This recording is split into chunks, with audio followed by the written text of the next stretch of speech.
Hello and welcome to the Block Explorer. I'm Colin Brightfield. Hey folks, I'm Cash Upton.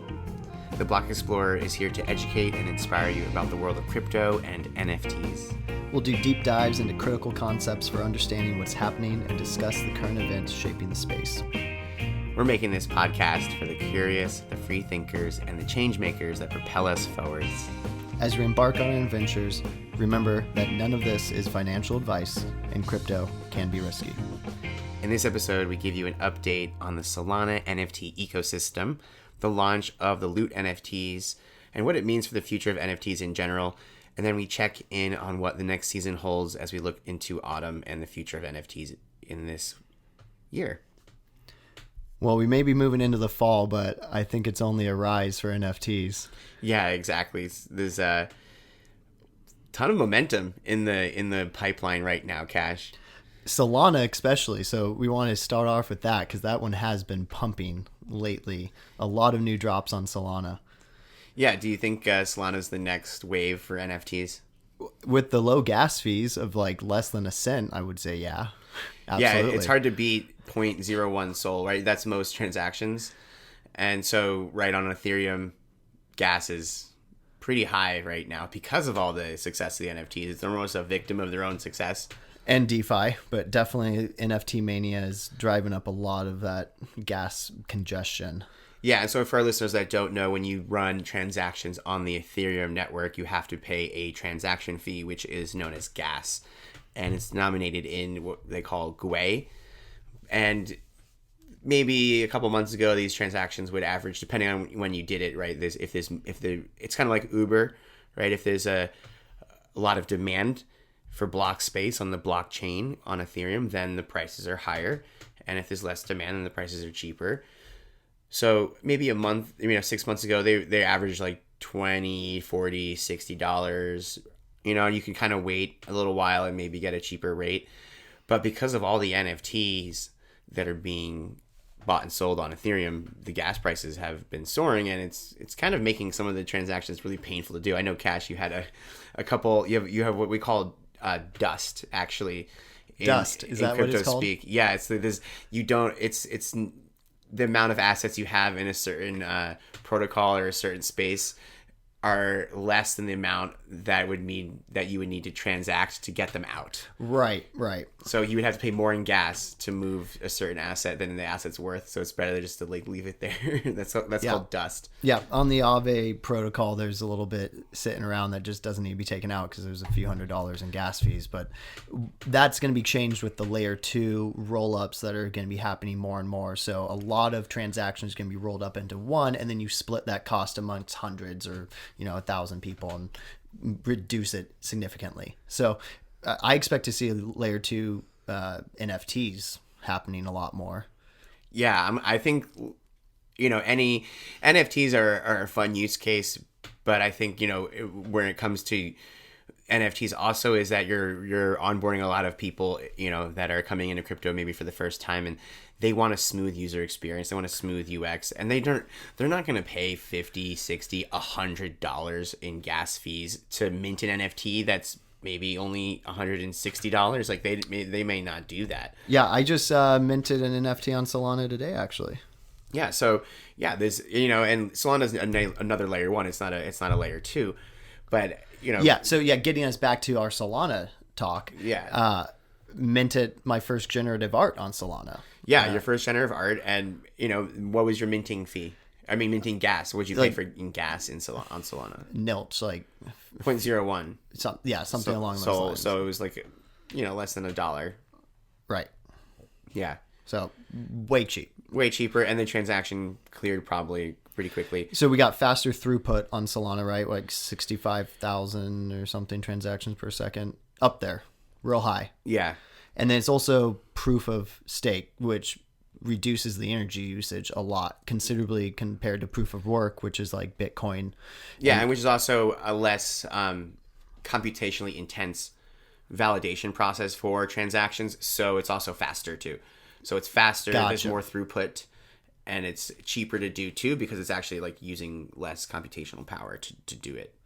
So that also brings back the question of the sustainability of NFTs. I keep hearing people talk about the unsustainability of them, which is true. If there's a lot of energy use to do this proof of work, to do these NFTs, that can be a valid argument. But we're seeing Solana proof of stake and Ethereum layer 2 and then the future merge, which is going to make that not very much of an argument anymore, right?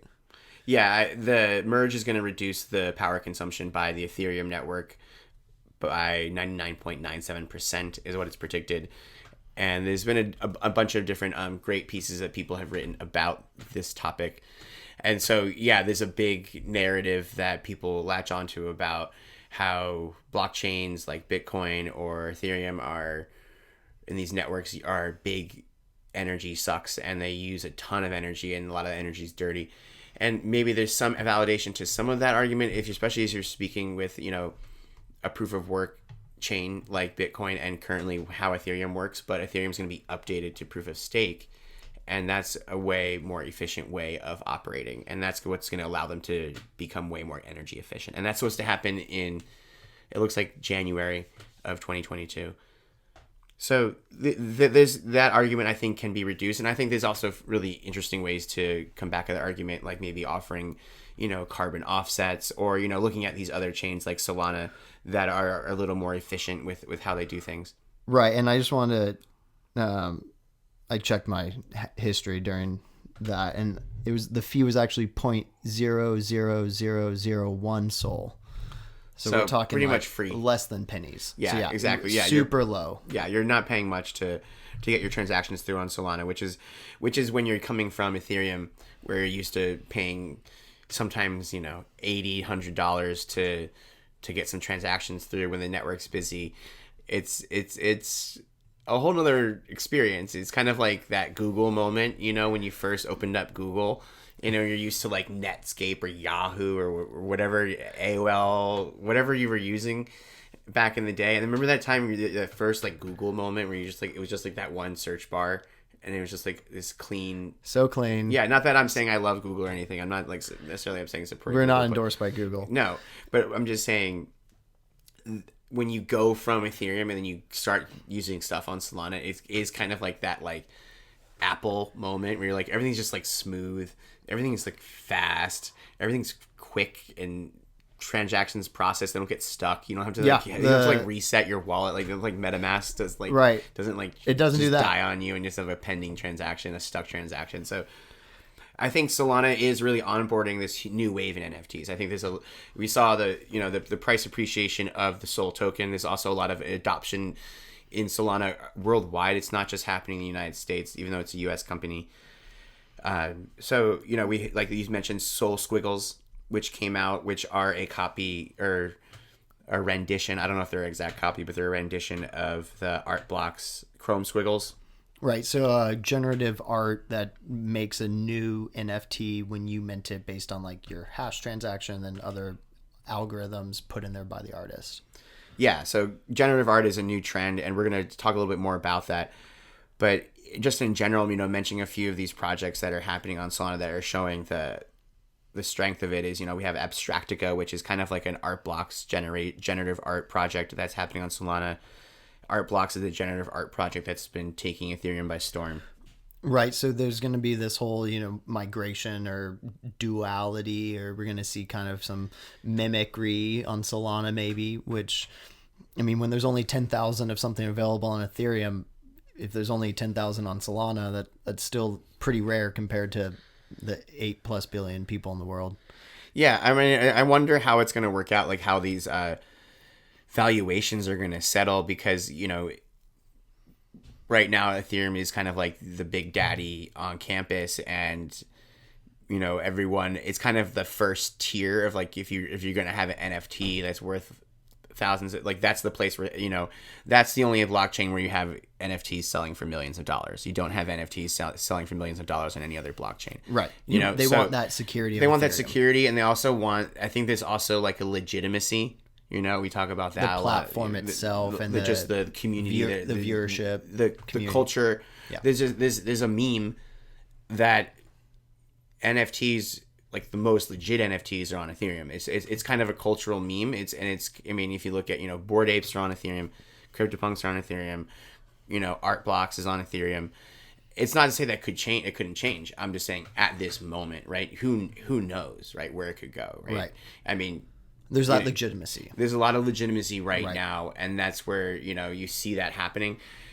Not to say that it couldn't change, but what we're seeing is that more legitimacy is being lended to Solana. Solana is gaining legitimacy, and I think the user experience that a lot of people that have been using Ethereum for NFTs are coming to Solana and just seeing like how much easier it is, and how much more much easier. How much compared in gas, they're saving so much more money. So anyway, and then I want to revisit what we were talking about, because you're talking about how that's such high transaction throughput and low gas fees. I mean, there's so many use cases that then can be brought onto the Solana network or any other network with that, like layer 2 Ethereum, but specifically Solana, like a few that we've been thinking about, right? Games.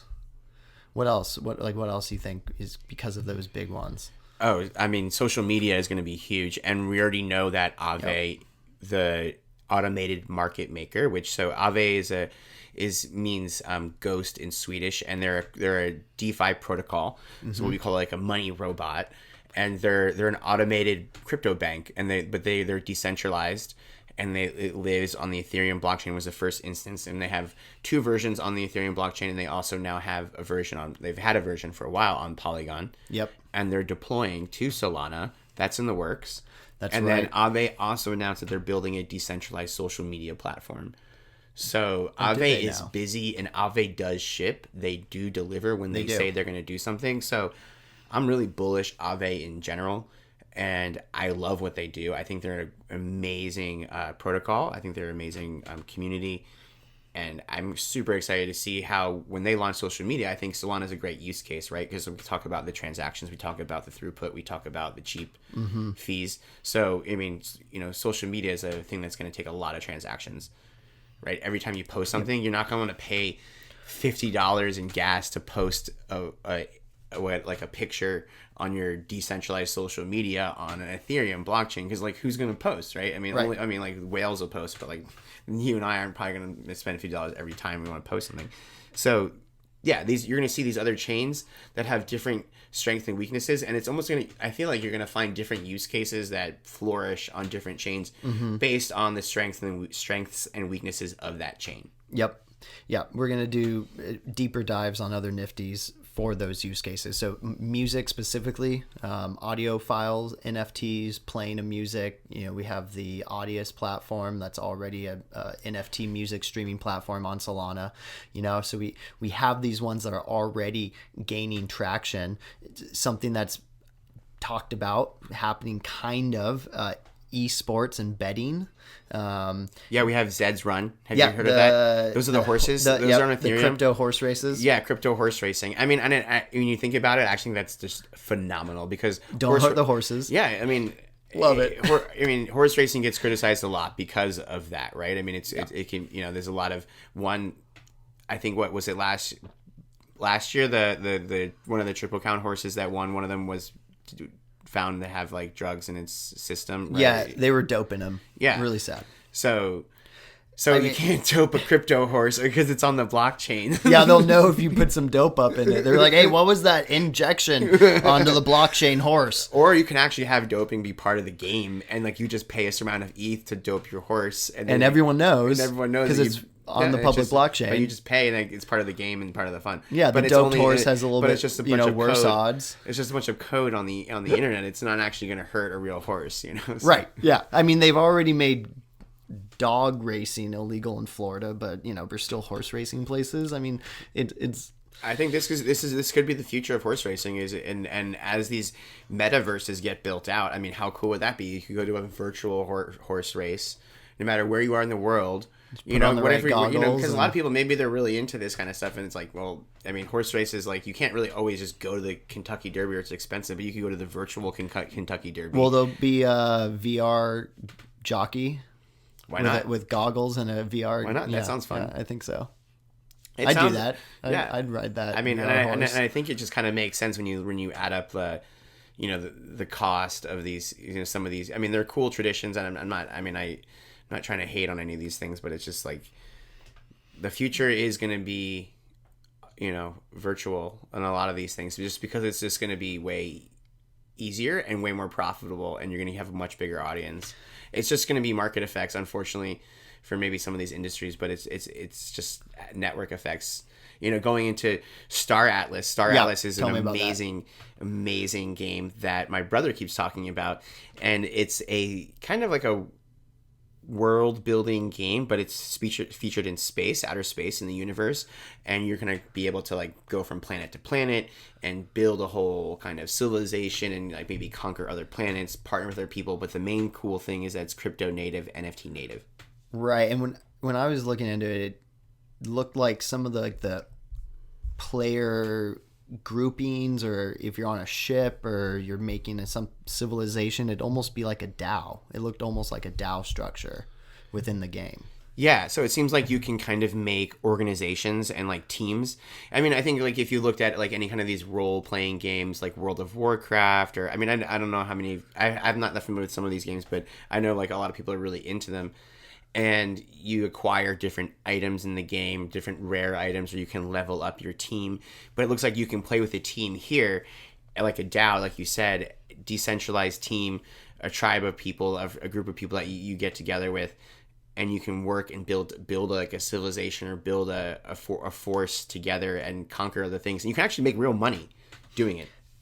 And I think that's the huge unlock that NFTs and crypto now is that there can be real money at stake, and maybe you conquer another team's like planet or something, and you get some of their NFTs, and those have real value in Ethereum or whatever network. Yeah, you'd get their NFT from that game, like the spoils of war. Yes, the special. Imagine in StarCraft, that was my game that I literally liked. That was kind of like that, as far as there was a multiplayer kind of battle net that you could go and play. And imagine if and they had rankings and stuff, but imagine if when you conquered another opponent, you got some kind of you got to maybe they had certain items that they have acquired, and you get to pick one of their items that was in their wallet that you get to have, or maybe there's there's all kind of mechanics and gamification you can do with these stuff. And what the big unlock, just the big picture here, is just that NFTs are changing gaming, because now there's a bridge that just fits like a key in a lock with NFTs to bridge the world of money and gameplay in such a perfect way, because you can actually authenticate the ownership. You can have digital property rights.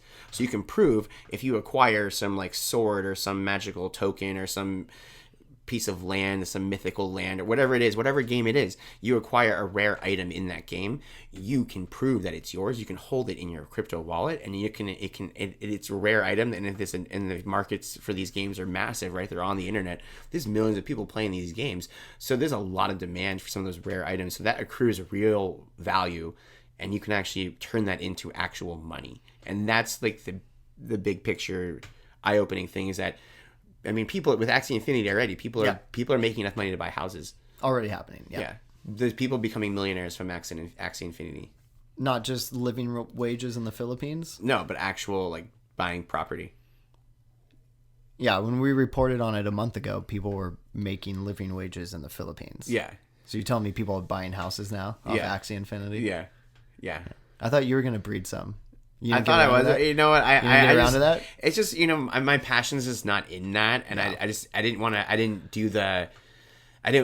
I wasn't inspired to do the necessary research, R&D, to necessarily be successful at it. So I don't know. Maybe that boat has sailed for me. Maybe I'll get back into it. But I found some other things that I'm into, and one of these things is the podcast that we're doing. So maybe it's taking up some. I'm glad you did, and I'm not saying you should have. I'm just saying you could have bought a house.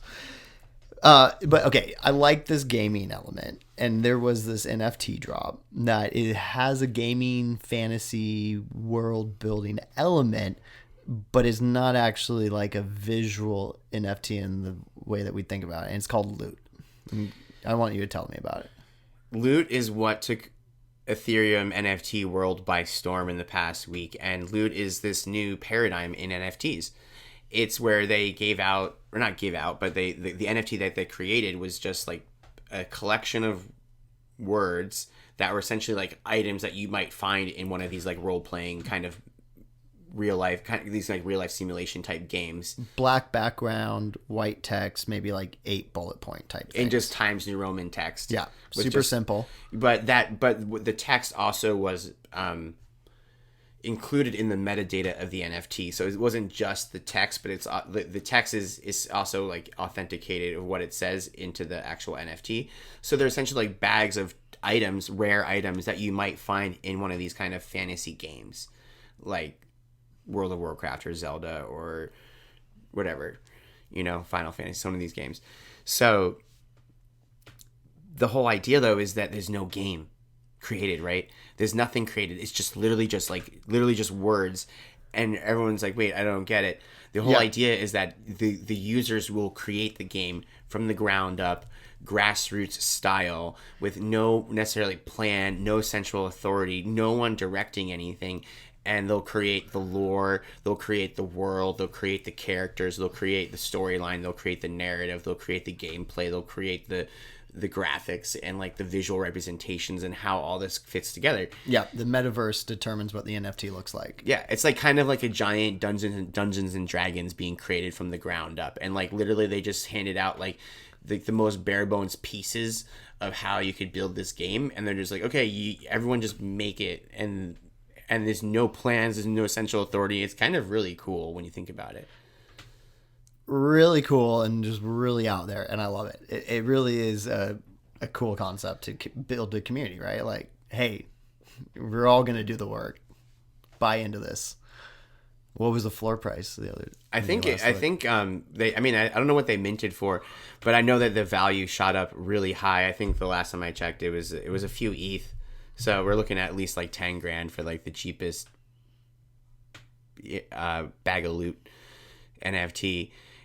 And this is a big paradigm shift. Did you find the floor? I'll find it right now. Yeah, it's a big paradigm shift because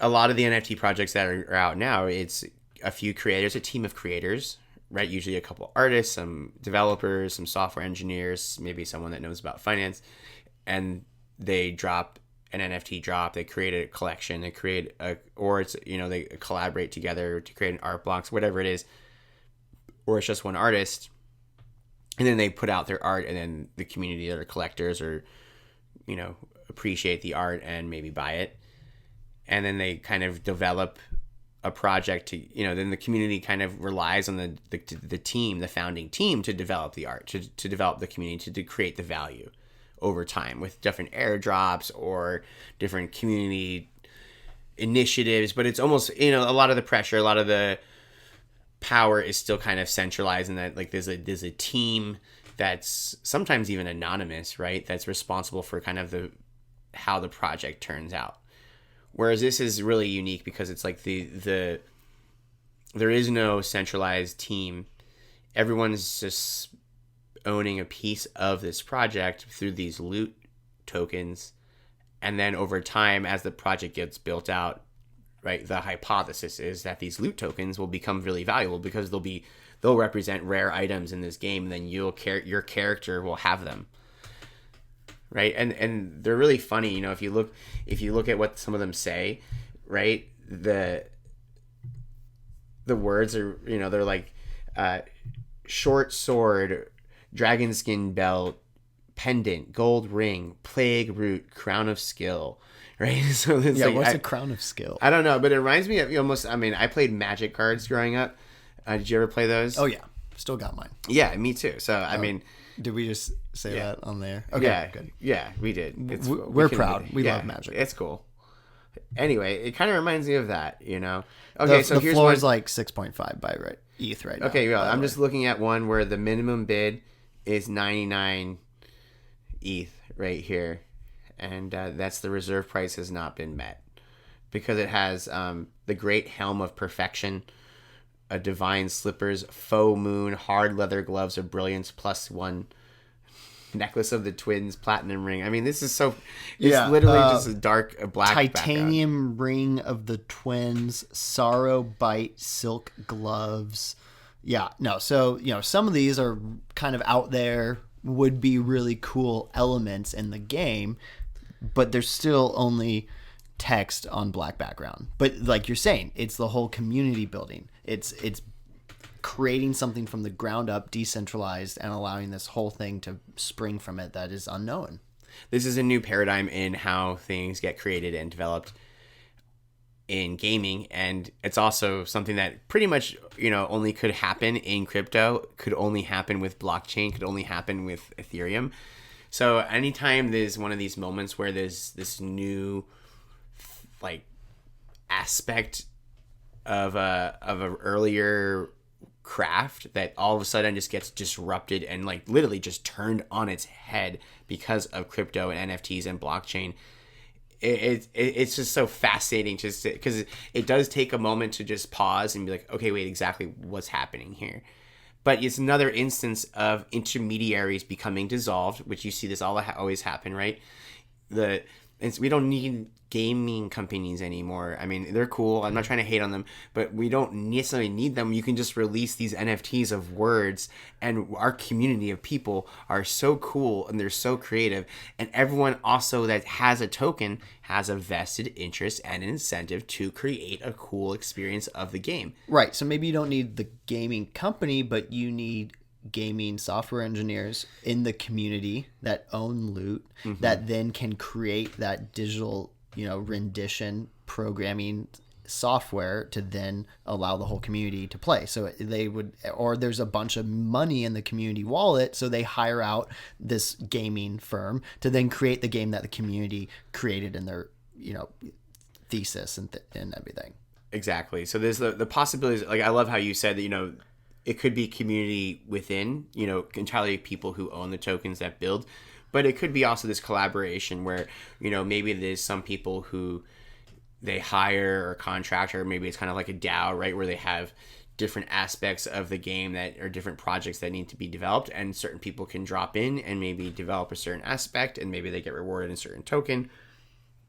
Maybe they get another version of a Loot token, right? So, I mean, this is one of those things where it's completely decentralized. It's kind of a big experiment, and it's what makes being involved in this NFT space so fun, because things like this just pop up out of nowhere, take it by storm, and they flip a whole paradigm on its head and help us kind of ask new questions about creativity, new questions about art, new questions about what it means to be a creator, and what it means to build something, and how, and just demonstrates how this whole paradigm is changing how we coordinate and build and align incentives as a community. Yeah, that kind of leads us into another more unique use of crypto in the art space of the generative art, which we mentioned earlier in the show, for the Chromie Squiggle Meta 2 of the Soul Squiggles that I minted today on Solana. So disclaimer there. But, a cool piece of art that is unique to the time it was done and the hash of the transaction, and then this other algorithm built into it. So like, what's that mean for the future of the space? What is generative art? Generative art is this amalgamation of code, the artist, and the minter. So the artist creates an algorithm that will spit out a visual representation of some kind of art, and sometimes it's animated or whatever it is. It could be anything. And when you interact with that code and actually mint the art, click mint with, and sign the transaction with your crypto wallet, that's when the piece of art actually gets created. There's a interaction with your transaction hash and how that creates this piece of art. So it's this nice, weird synthesis of code, artist, and you. And it's this only specific kind of art that could be created with blockchain technology and crypto. And that's what makes it really unique. And I think also why it's becoming super valuable in this whole NFT ecosystem, because it's a very specific kind of art that is only allowed by this new technology. It's almost like, when cameras were and photography developed and cameras were, widely available, then photography became like a fine art, right? Because there's a new technology, right? There wasn't this new kind of art. Like before cameras, you didn't have photography as a fine art. Now photography is a fine art, right? But I think what we're kind of in this new moment, in this new paradigm shift where people are finally accepting digital art as fine art. And I think I can't wait until we can just stop saying like digital art or crypto art or NFT art. It's just art, right? And I think like we're close, and I think in my mind it's there, but like, I think in the mainstream it's not there, and it's like this. I can't wait till it's just art, right? And we're getting there with NFTs, and like the price points are getting they're respectable for what artists should be making. When you look at other fine art fields. Yeah, I mean they're getting paid like fine artists when a chromey squiggle generative art, really cool, gradation spectrum of color, one of a kind, validated, stamped on the blockchain, etc., going for like 11 ETH. Yeah. Plus. Yeah, a lot crazy. more. So what? Like we can all do the math. That's like $42,000, and that's like validating. Well, I couldn't do the math. Thanks for telling me. I couldn't. OpenSea did the math for me, but it's validating that artist's worth by other people saying the beauty in it and also the value in it. Yeah, and I think one of the reasons we're seeing this kind of value is because there's a market that's open 24/7, 7 days a week, 365 days a year to everyone in the world who wants to be a part of it. And so, if you're a normal artist, when you have a gallery show, like a successful show has like 200, 300 people that come through, like maybe you have a website. I don't know what your website traffic is, but, unless you're like super, super at the top of the game, like if you're a new emerging artist, like how do you get some traction? And NFTs are a way to get instant audience and also get price discovery. You can find out what people are willing to pay. And you also, because you can get a wider audience, you can generally get a higher price for your creation, because you just have more people that are, aware of you and competing for you, and there's more demand. So, I mean, it's just it really is a renaissance in the art movement. We've never had anything like this before. And what's cool is it's getting, I didn't really collect art. I had a few pieces that I've collected over the years, but I never really collected art per se. But now I collect art. I collect digital art. I collect NFTs. And so do you. And so we have a whole generation of millennials and Generation Z, like Zoomers, getting into collecting art. And this is a whole generation that, was pretty much like probably not that into collecting art, but we found digital art, we found NFTs, and now we're spending thousands of dollars on JPEGs, and it's fine, and we're into it. Yeah. Crypto wrapped JPEGs. Thank you very much. Crypto wrapped makes it protected. Okay, so what?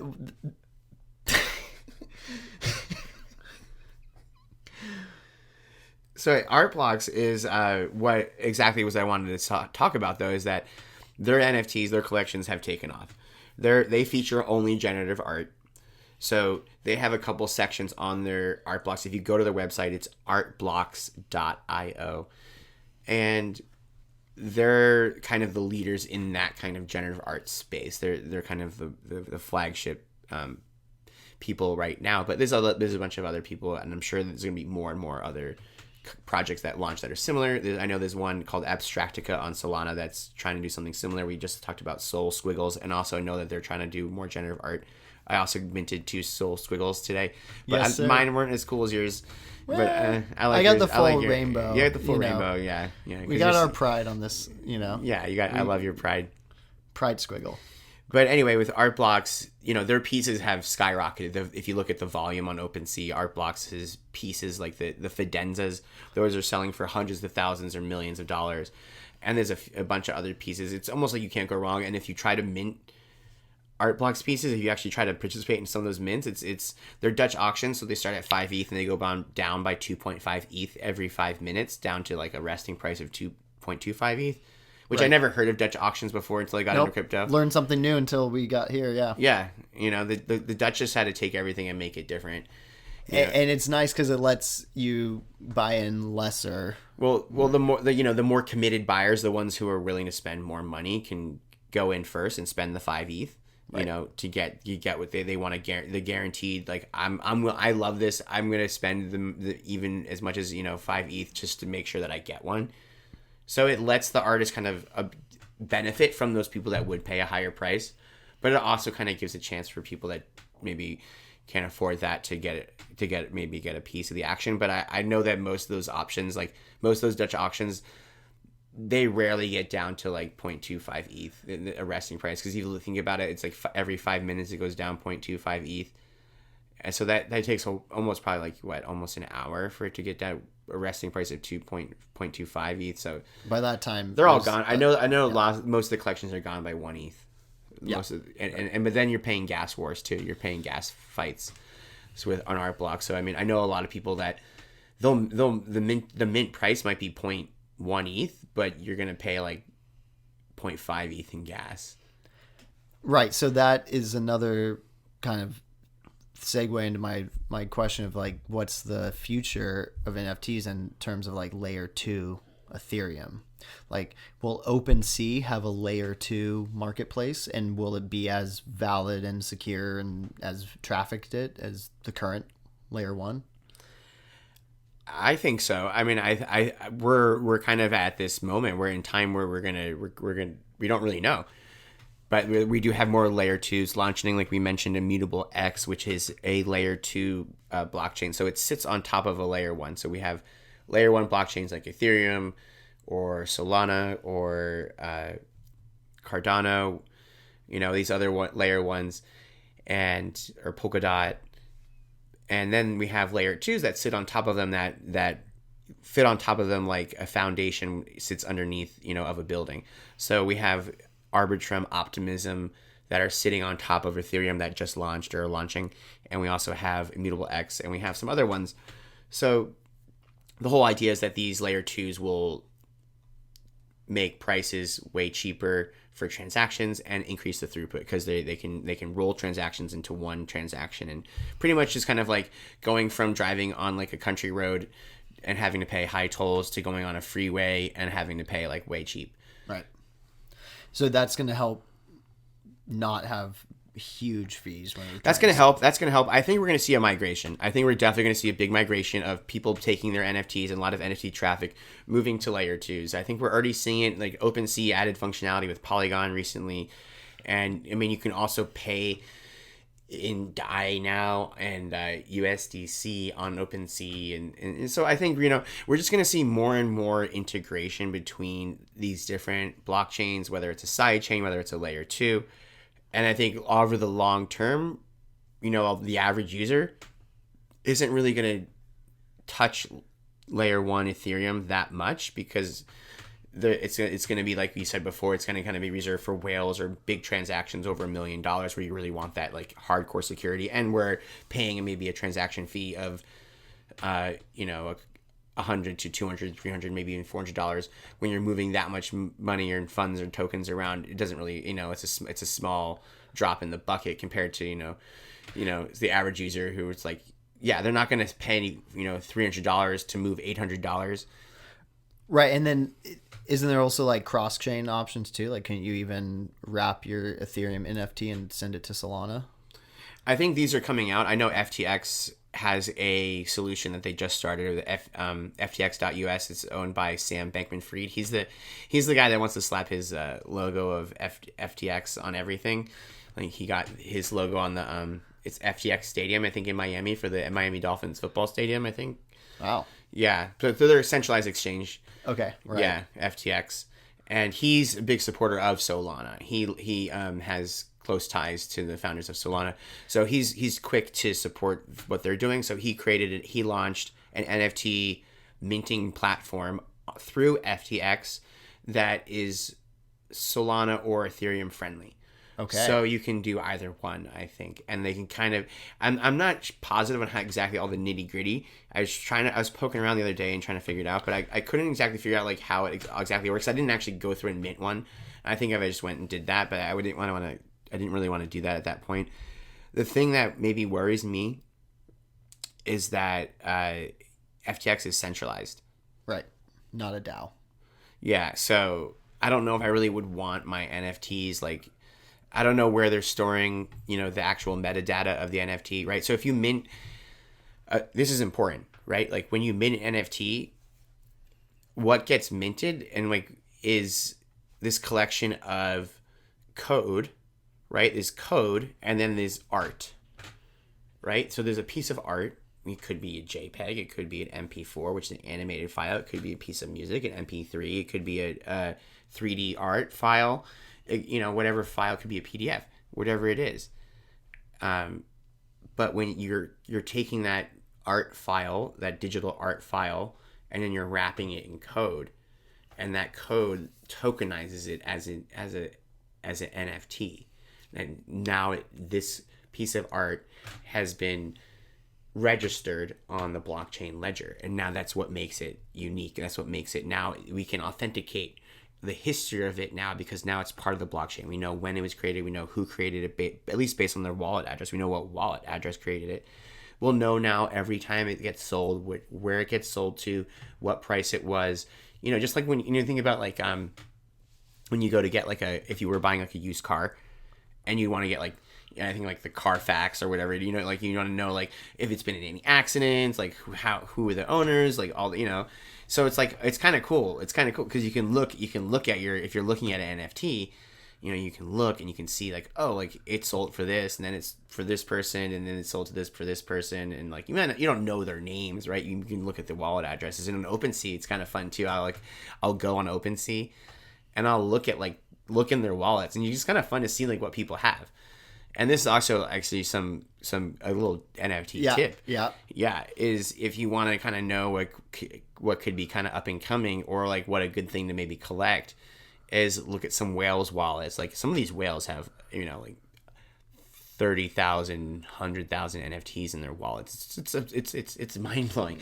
But you can go drown in that. Yeah. Yeah. And like some of these people have like 50 Bored Apes. Are you kidding? Like 50 Bored Apes. They have like 10 CryptoPunks. It's like ridiculous. But you can just see not to say that you should buy one of those, but I'm saying you can go see like what they're buying, and you can kind of see, oh, maybe that's, and then you can go look at the collection. It's just a good tip. Yeah, it's a good tip. You mentioned the apes. Yeah, the apes. What's new in their community? They dropped the mutant apes. So the mutant apes, I think you had to mint them. They were 3 ETH. But they're derivatives of the Bored Apes, and they're all these like, they're really cool actually. They're all kind of like these like, if space aliens and monsters just like took over the Bored Apes, and they just like, they have like all these cool features, and they're really whacked out. But I think they're kind of cool, and they're kind of changing the dynamic with the Bored Apes. I know that they kind of exploded in price as well, and the Bored Apes floor, actually, I think people were saying, oh, the Bored Apes floor fell because of the mutant apes. But I think it's just like, there was just a lot of options for people to spread their ETH. And I think some people maybe, I think some people are trying to maybe cash in. I know there was last weekend that people are saying that there was kind of like a little NFT like crash that happened. And some people were seriously like selling their NFTs for some really bad losses. Like there was like there's some Twitter accounts that like follow, they're like these bots that people made. It's kind of funny. They show like really, if someone like the last price that it was bought for, and if what the selling price was, and if it's like a negative like 4,000% gain or negative 4,000% loss or whatever, like they like it just like automatically posts to this Twitter feed, and they were just showing massive losses. Like people were just like, I guess people needed liquidity because there was like a little mini correction that happened in the market. So I think a lot of people were just like exiting NFTs as quickly as possible in certain positions, and they were just getting destroyed. So I don't know if that was the reason or not, but anyway, it's just cool to see derivatives. Any derivatives are cool with NFT projects, and I think that's what makes projects interesting, is that if you get into a good project with a solid leadership, solid community, they'll keep creating, but and maybe airdrop you new NFTs or create more value. But this is the opposite side of the spectrum with Loot, right? Where it's like, oh, it's on you, right, to make the value. Next upcoming newsworthy NFT is the Lion Gazette is having their 1-year anniversary. But can you tell our folks what the Lion Gazette is? Yeah, the Lion Gazette is an NFT journal that tracks, it's kind of like a gossip mag that just tracks the news in the NFT world. And they sell the cover art as an NFT. They mint 200 on Sunday night. And then whatever's not sold on Saturday, they burn. And then also, if you have a piece, if you own the NFT of the magazine cover during the first drop, midweek you get a NFT drop as well from a featured artist that's in the journal. Right. Yeah, they have an artist that they feature each week, and then you get a free airdrop straight to your wallet. You don't have to do anything. They just send it straight to your wallet address, and you get another second NFT. Yeah, so it's a really cool concept, and I just like that it's an innovative use case with NFTs. The profile picture thing has been going strong, and I'm not sure how much the trend will still continue. I mean, I think as more people get onboarded into NFTs, and really I think, the social media aspect, when that really decentralized social media, when that really takes off, I think, the profile picture trend is going to continue. I don't think it's done, and I don't think it's going away. We all kind of want to, show our identities. And it's also, you might want to have multiple ones, right? Maybe I think it's going to be kind of one of those things where you rotate your profile pics with different NFTs, or depending on the season, depending on your mood, and then it's also it's like your clothes. Like you change your clothes, you can change your pic as you upgrade, as you get a new one, you might want to show that off. So I think that's going to stay. But I think that, the future of these NFTs is these new use cases, right? So there's the journal is just one unique case that I think is really interesting, and I'm looking forward to exploring that with you. There's another kind of use case seen again with some in real life physical galleries of NFTs, and this is through our Vincent Van Doe.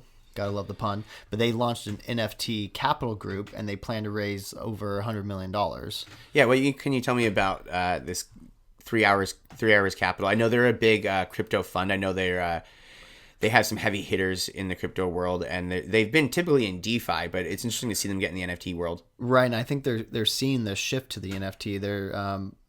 They're smart. They're seeing it, and they're really smart. They're waiting in. It'd be silly not to, but yeah, they're going to be essentially collecting NFTs as a blue chip, investment. kind of right. established, it's funny to talk about this because a lot of these NFT collections are so new, but there are kind of what I would say, quote unquote, blue chip NFTs, or I would just say projects with a reputation that have been established at this point. Right. And that's kind of what they're going in for. They're going in for these high value NFTs, the CryptoPunks, the Bored Apes, I don't know what other project art blocks, I'm sure. These projects that have showed that they have real staying power as investments, that they've been kind of, they've almost been baptized into the world of legitimacy. Right. Because of the strong memes. I mean, right, Jay-Z's got a profile of a CryptoPunk. Visa bought a CryptoPunk. So, the Chainsmokers have a Bored Ape as their profile picture on Twitter now. I haven't listened to their music in a while. Yeah, I mean, I'm not necessarily I'm supporting the Chainsmokers, but I'm saying I'm supporting the Bored Apes and having the success of major artists on there. Yeah, you've arrived as an NFT project when you have artists like that putting their profile pic as So yeah, going back to the Vincent Van Doe, the AKA Starry Night Capital is what they're seeing. Great right name, now. by the way. Great name. Yeah. So good.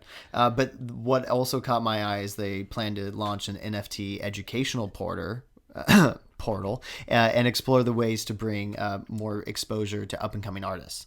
Yeah, so I think they're kind of taking a similar route that Bright Moments took with the Crypto Venetians, and they're smart. They're doing a great job of following this new model where it's this blend of creativity and education, and that's kind of what we're trying to do, is where we're trying to educate people. And the best way to educate people is actually to do it, right? So you go through the minting processes, give them an NFT. I found that with like a lot of my friends and a lot of my crypto skeptical people is the fastest way to get someone to be a crypto supporter is to send them some crypto, give them some crypto, or send them an NFT. And by the way, I gifted an NFT to one of my friends recently to Cash right here. Yes, and it was such a fun experience just being like, hey, Cash, like check your wallet. And there's an NFT in there. And it's cool that I think it's, it's going to be the future. It's like there's going to, some NFTs are expensive on Ethereum to send stuff and stuff. Well, and you're super sweet because you gave me a Red Lion Gazette in the nickelin of time that got me an airdrop of the artist Food Masku that they're. Yeah, Food Masku. By the way, let's just talk about him just real quick, like because I really support him. I think his art's amazing. Food Masku is this artist that makes masks out of food, like really nice, kind of cool artistry masks. But also, we are in COVID, we are in a pandemic, so there's obviously there's some social commentary there. There's a reference, it's art, and then he eats them too. I love that he eats it. Yeah, he doesn't waste them. Yeah, no. So good. But you have to go on Instagram, Food Masku, FOODMASKU, and he's got a great following. His art is going to blow up. He's been featured in the New York Times. His art's amazing, and he's got a YouTube too. A deep dive on his site is so cool. Yeah, and actually don't do it when just be careful if you do it when you're hungry. Right. Because you might get hungry because he gets real creative too. I mean, like the one that he did was like with bagels and stuff like that. But I love it. I think it's great. Yeah. So, but anyway, the Red Lion Gazette is amazing because they take their featured artist. They feature an artist each week in their magazine, their Gazette. And then that artist creates a piece of art unique for that magazine.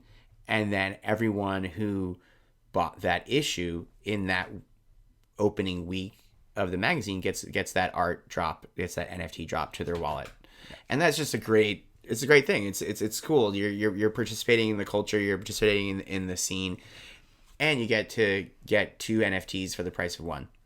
So everyone loves that. And their anniversary episode is this week. This weekend. Yeah, they have their 1 year coming up, 52 weeks. Though we just had 51 this past week, so that's what happens after 51. It's 52. That's a year. So I'm expecting big things. I'm expecting something cool. I hope. I mean, get yours on Sunday. Yeah.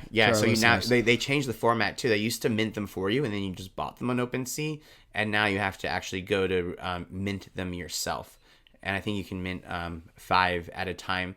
So I'm going to mint 5, I think. I'm going to stack some ETH over the next couple of days and just be ready to pick up 5. Because the 1 year, I mean, if you look at where the trend, I mean, even just looking at, the older ones, they tend to go up. And I'm kind of a history buff in general, so I love, I think it's kind of cool. It's like collecting, it's almost like collecting, newspapers or the cover of Time magazine or Life magazine. But for the crypto space. Yeah, when major events happen, I know my mom would save actually my heart goes out, September 11th is coming out, the 20-year anniversary, but I remember that's people saved the newspapers from that, throughout time, or big events. So that's what the Red Lion Gazette is kind of it's capturing these moments in NFT world. Yep.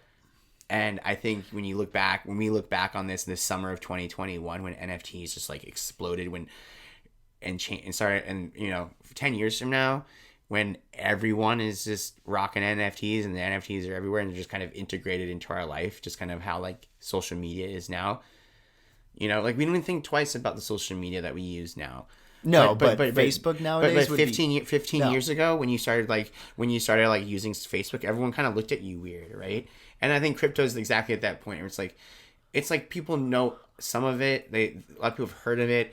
A lot of people, they're kind of interested, but they're like, oh, it just goes over my head, or I'm not smart enough to learn about that. And they kind of self-select them out. But I'm this is it's going to creep in. The printing press, when it was invented in Europe, only 3% of the continent of Europe knew how to read. Right. It became a new language for people to know. Yeah, no one knew how to read because they didn't have to, because this was nothing printed. So why would you know how a to read? Priest or and only if you were, and also access to education was also a big part, of course. Yeah. But now it's that's why we're creating this podcast. We want to educate people. We want to teach you how to read crypto. We want to teach you how to understand and speak this language of crypto and NFTs, so that when this happens, because it's going to happen, whether you like it or not, it's happening. Technology is happening. We really want you to be able to not only be literate, but also like be skilled in the field, so that informed, so you can make good decisions, and so you can benefit from this change, because ultimately this change is happening, and if you're listening to this podcast right now, you're pretty early, and you can take advantage of these changes, and not in a way that's like self-serving, but in a way that helps everyone around you, right? That's why I love this paradigm, is that it can be win-win-win. It's not just like it's not this idea that there's a limited share of the pie. Well, especially the NFT allowing artists themselves to continue to make profit and to continue to reap the benefits of their beautiful art, and not be, at the whim of galleries or, dealers or agents, but the artists themselves with these decentralized platforms and smart contracts are getting residual income for every time the NFT sells. Yeah, exactly. So the smart contracts can be built in, and a lot of times those royalties, they're not necessarily guaranteed. If you look in like traditional art space, right? Like there's lawyers involved, contracts, and maybe there's kind of some of those royalties get accrued, but maybe not.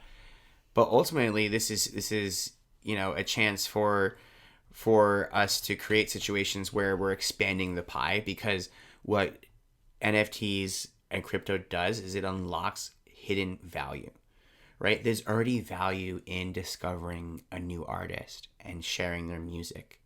But right now, if you do that work, you don't get to benefit financially from it. Like if you discover a new artist and you're early and you're young, early to the scene, and you discover this artist and you share with all your friends, and then later, right, there's always kind of like this point of pride where you're like, oh yeah, like I knew this artist back in the day, and like I saw them, like you always kind of like it's like a humble brag type of deal. Yeah, everyone in the music is like, I saw them when they were playing in the back of a frat for $5 or for free. Yeah, exactly. So now you can make money off of that, because the artist could, with NFTs, can fractionalize the master track of the song. So you can invest in a song, you can buy a couple tokens that represent a portion of that song, and then when that song blows up, every time that song gets played on a streaming service or gets streamed on YouTube or whatever it is, you get a little bit of royalties, because you invested with the artist, right? You're talking about Royal.io, right? That's exactly what I'm talking about. Royal.io. Yeah, so this is a platform that allows music owners, content creators, artists, musicians to be able to sell a share of their work to then get an investment, some seed money that would normally be given from like a label, right? So instead it's the community that is supporting them that lets them then, gain from that exposure. So every time it streams on some platform, the holders of that token would then see a slight monetary compensation. Right. Like imagine if you could own a piece of a Beatles song, like even 0.0001. Yeah, like even just like the smallest amount, like 1/1,000,000th of a Beatles song, of like Let Me Hold Your Hand or like whatever. Like if you owned a piece of All You Need Is Love, you just a piece of that, right?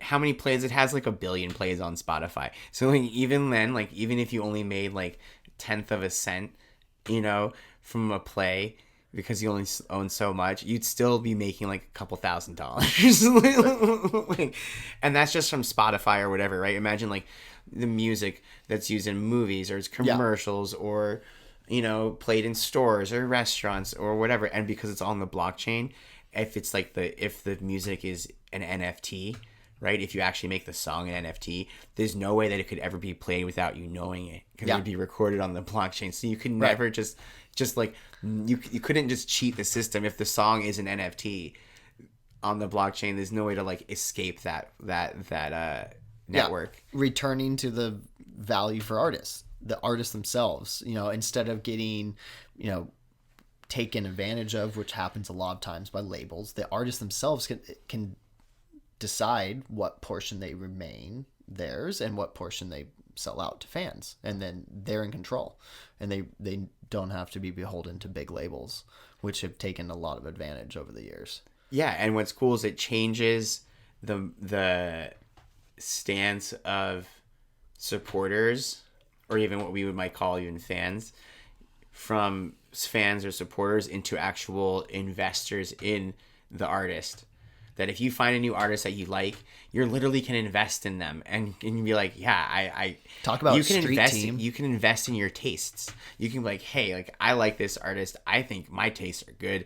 I think they're going to be dope. I think they're going to be selling out festivals in a couple of years. I know you could see them in like a tiny little place for $5, right? Or just see them at a festival and there's maybe only 100 people at the stage, side stage, and you're like, you know what?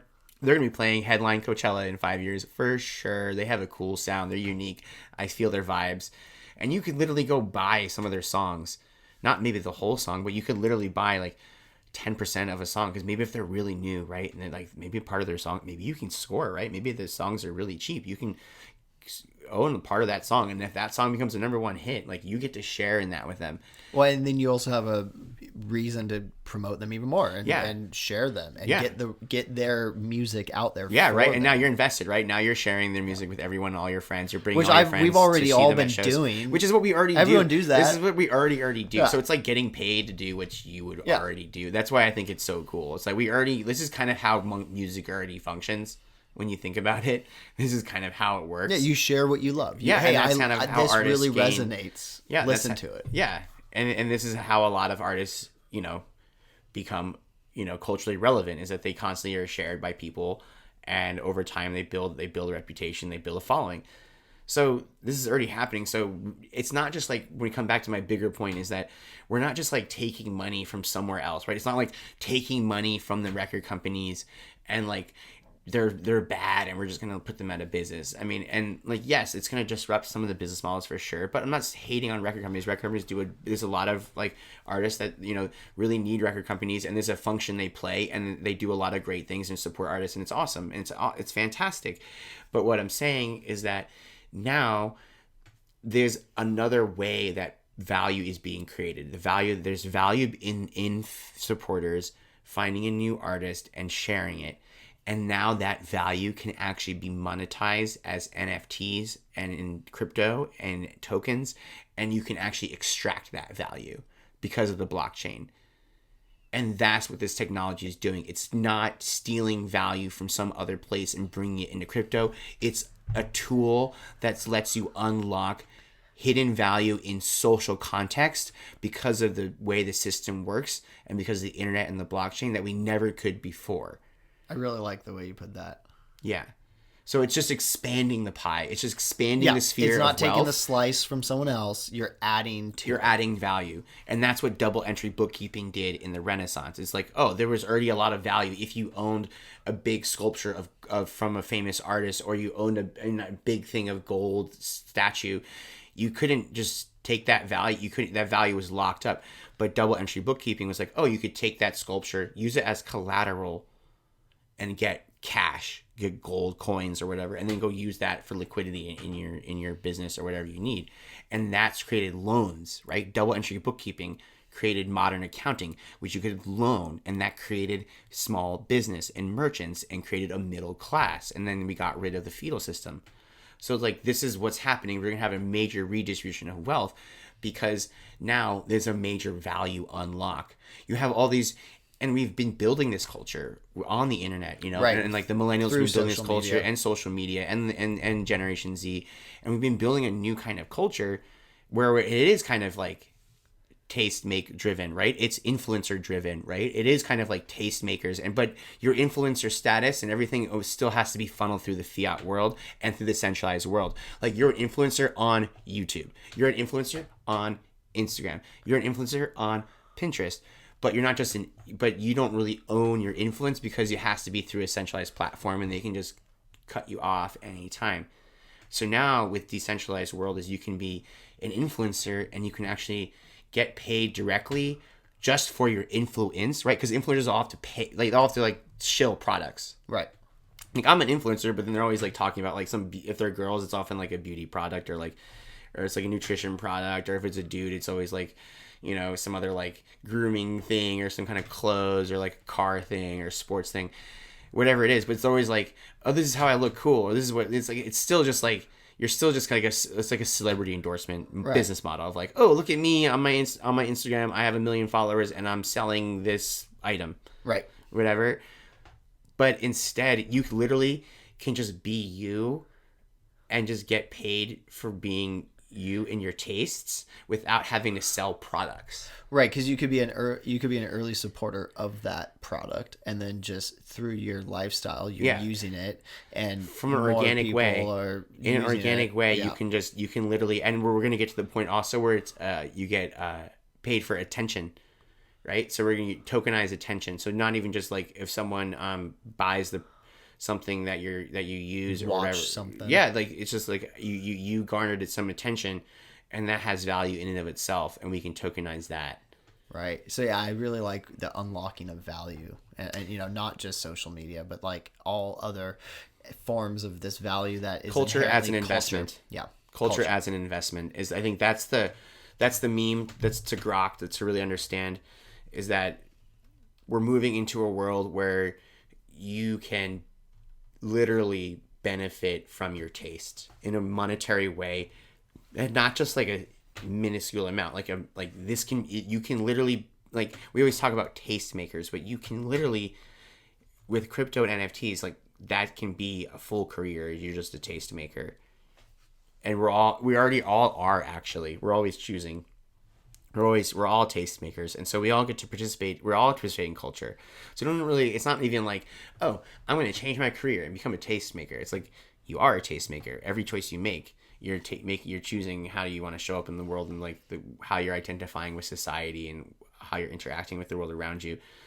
So you're always voting in that way anyway. So it's just, now there's going to be a direct correlation between, like, you know, I think it's really cool because your creative choices now and your stylistic choices now can have this almost they have an intrinsic value. Well, they always did, but now it's like actually represented in real life, and you can actually. Well, that value wasn't always going to you. Yeah. Oh, exactly. Yeah. Right. You're representing a brand, or you're representing a team or whatever, but that value is not. When you wear that Billabong shirt, you're not getting any revenue from Billabong. Yeah, exactly. But with a DAO or whatever, with the way these new organizations work, it's like you literally are the one building the community and reaping the rewards at the same time. So that's like fractional music ownership. Yeah. There was some fractional art ownership news happening. Yeah, the fractional news ownership is really interesting because we have the original Doge coin dog. So if you don't know, and we won't go too deep into it. But if you don't know about Doge coin, it's where have you been? First of all, if you don't know, it's about a fork of Bitcoin. Yeah, it's a fork of Bitcoin. And some people call it a shit coin, and some people call it a meme coin.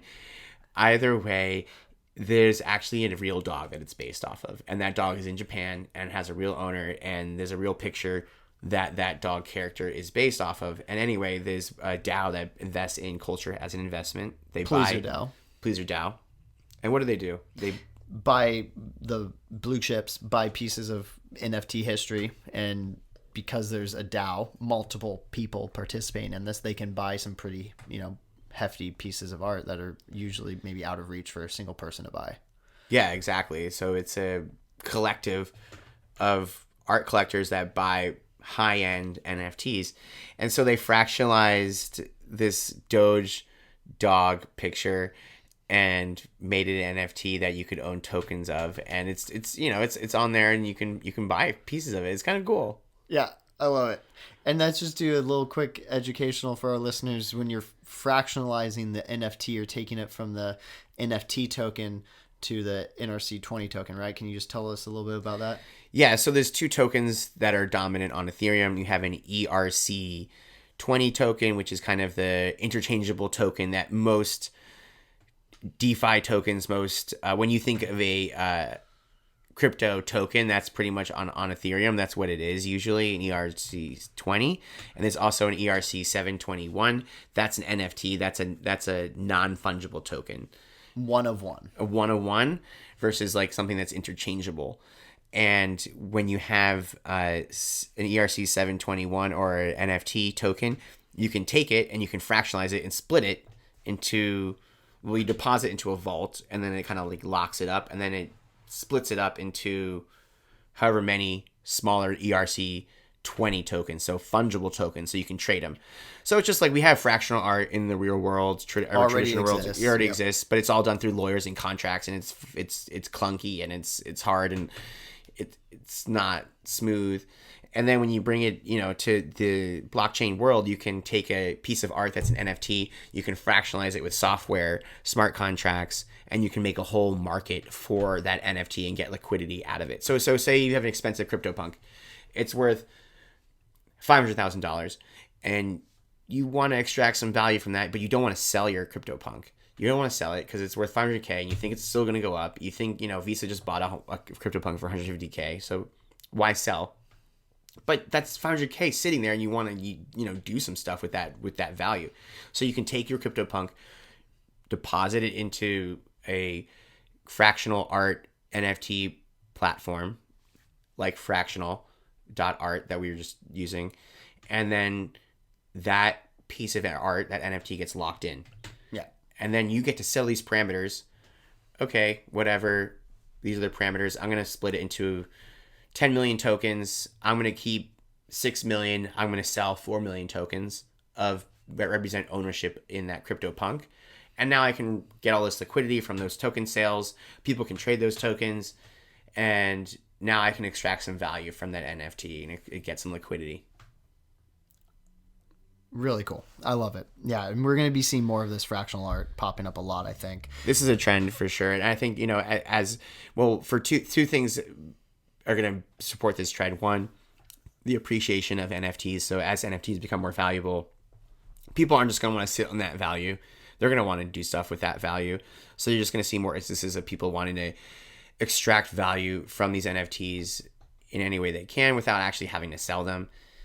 And then also, I think, the proliferation of more in real life NFT experiences is also just going to add to the lore and the legacy of NFTs and really cement them as assets that people take seriously for collateral.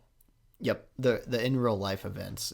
We saw Starry Capital say they want one by the end of the year, quote unquote. But we know there's actually another one popping up because we have the Crypto Venetians, the in real life Venice gallery that you brought me to, which was a super fun event that we talked about on the earlier Nifty.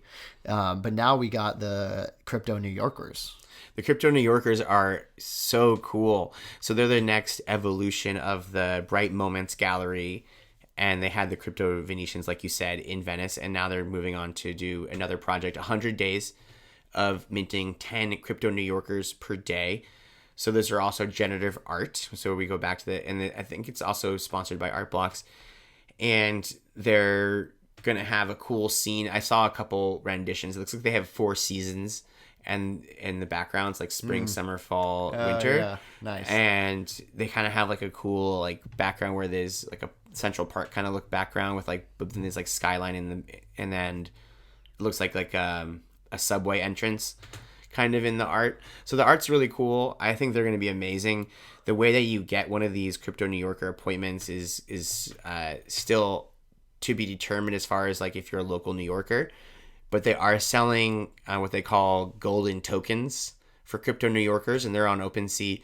And one of those tokens, if you buy one of those NFTs, it gives you the option to mint a Crypto New Yorker. But this is an in real life minting experience. So you have to go to the gallery. They rented a really cool space. It's in Soho. Can't wait to go there. And you have to be there at a certain day, at a certain time, and you have to have enough ETH in your wallet to pay the gas fees. And you get your MetaMask, and they're going to have a whole experience. It's like a ceremony. I mean, if it's anything like the one they had in Venice, I can't imagine. I'm sure they've learned a lot from Venice, and they're going to apply those lessons. And it's going to be in New York. I mean, how cool. In the fall. Oh, yeah. In Soho. It's going to be. I can't wait to go. And you're going to be in New York, I think, sometime this fall. You said you're going to maybe stop by. My brother's birthday in November. I'm flying out with my lady, and we're going to be definitely trying to make sure that we can participate in this community, and I want to mint one for my brother for his birthday. Get him there for his birthday. How cool would that be? Yeah. Well, crypto New Yorkers, I think, is this in real life experience. It's happening in Manhattan. It's happening in the fall. People are, going to be looking to do more indoor type things. Summer's kind of winding down. So I have a feeling that this next step in the project for Bright Moments DAO and for these in real life minting experiences is going to put it on the map. It's really going to explode. I think we're going to have celebrities getting it, trying to get these appointments. I think you're going to have big Wall Street people getting involved. I think it's going to be really fun to watch. And I think that it's going to push what's possible and, really like cement NFTs, because New York is a big center of the art world. So I think it's going to, it's going to punctuate, as we come to the end of this year of like, I think it's only fitting that New York gets a premiere in real life NFT minting experience as we close out 2021, the year of NFTs. It happens in New York. I mean, it'd almost be fitting if it was like they did the last Crypto New Yorker like on New Year's under the ball in Times Square. How cool so would that good. be? Yeah, so good. Yeah. I mean, that's how I kind of want to finish it out for this episode, because you're going to ask what I'm excited for, and I'm excited for Crypto New Yorkers. You are? Yeah. Me too. I'm excited for them too. And they're actually taking a snapshot of wallets, which means they just see which wallets, which Ethereum wallets are holding a Crypto Venetian on September 10th. So that's on Friday in 2 days if you're listening to this episode today. And whoever's owning a Crypto Venetian, they're going to drop 100 Crypto New Yorker golden tokens to those wallets. So it's all random. So we'll see. Maybe I might be lucky. But that's what I'm excited for. I'm got my fingers crossed. Yes, that's a good 20% chance. I like it. I'll take it. Yeah. I'll take it. I mean, I'm excited for you. Yeah. I like it. Okay, cool. Well, that's it for now. We hope you enjoyed this episode of Getting Nifty with us. Thank you for exploring the world of blockchain with us. Crypto is changing the world, NFTs are changing the world, and we're here to ensure you're ready, informed, and educated. So please subscribe, share this podcast with your friends and enemies, and leave us a review. We love your reviews. Please give us your feedback. You can send us a note. You can leave us a review on Apple Podcasts. And the more that you do that, then it supports us, because those reviews help us get more people to listen. So we appreciate that and all the sharing you can do. And cheers. We'll see you on the next episode.